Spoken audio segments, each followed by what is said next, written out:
Hello, my name is Rhea Rahman, and I work as an assistant professor of anthropology here at Brooklyn College. I study race, religion, and the ways people imagine and enact liberation. The big question that drives my research is, what does it mean to do good? I think about how systems of inequality and oppression, like racism and sexism, influence and even limit the ways people imagine doing good. On the other hand, I look for the ways people in the past, present, and future refuse those limitations to imagine and enact liberation. My research centers Islam and Muslims as I explore these questions. I'm the author of the newly released book, Racializing the Ummah, Muslim Humanitarians Beyond Black, Brown, and White, published this year by University of Minnesota Press. The book, an ethnographic account of the UK-based international NGO, Islamic Relief, has been a very long time coming. I started doing research for it as a graduate student in 2009. Over the course of the following 15 years, I would go on to visit Islamic Relief offices in over 7 countries on 3 continents. But I can trace the origins of the book back to my childhood. My parents emigrated from Bangladesh in 1971, and I grew up in suburban Michigan. As a kid, my mom would pack up my old toys and clothes to send to my family in Bangladesh. And at the time, I wondered, why didn't I get presents from my family in Bangladesh? After college, with a slightly better understanding of political economy and global inequalities, I wanted to do good and help Bangladesh develop. I believed international development was the solution that would eventually allow my family in Bangladesh to live with the same material comfort as I did in the United States. After I graduated from college, I spent a year working as an intern at the Bangladesh Rural Advancement Committee, BRAC, the largest NGO in Bangladesh.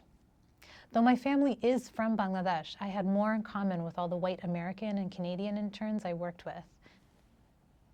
My experience working in Bangladesh disillusioned me, and I realized the problem was a lot deeper than what an NGO could fix.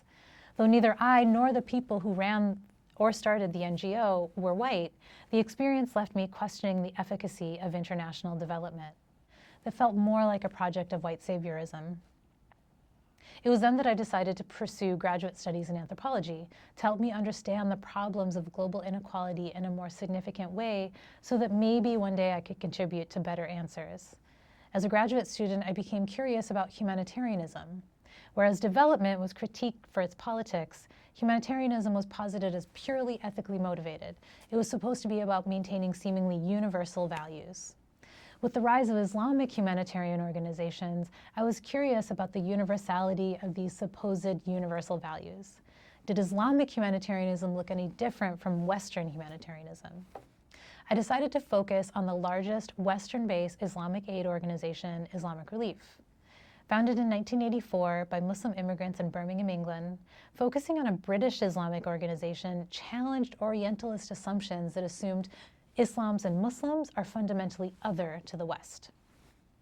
How did an organization that was both Islamic and Western navigate these Orientalist assumptions? What I learned from my research was that I couldn't understand what it meant to do good without an account of racism. I couldn't think about humanitarianism, something I grew up thinking was an inherent good. What could be bad about wanting to save human lives? Without an account of how our ideas of what it means to be human are based in race and racism. Studying an Islamic NGO showed me that I had to understand Islamophobia and white supremacy. Studying an Islamic NGO largely run by South Asian and Arab heritage Muslims working in Africa, I did research in Mali and South Africa, showed me that I had to understand anti-Blackness. After over half a century of development, countries in Africa are still economically disadvantaged compared to countries in other parts of the world. I read histories that taught me that the countries that we today think of as poor are not undeveloped, but were rather and continue to be underdeveloped by richer countries. This happened in the past through direct colonialism and today continues with capitalist exploitation through unfair trade agreements, among other things. This all changed my idea of doing good. I learned that, for example, Africa didn't need saving. Rather, it needs powerful institutions to stop exploiting and stealing its resources and labor. I learned that development and humanitarianism kept us from seeing this other perspective of the problem.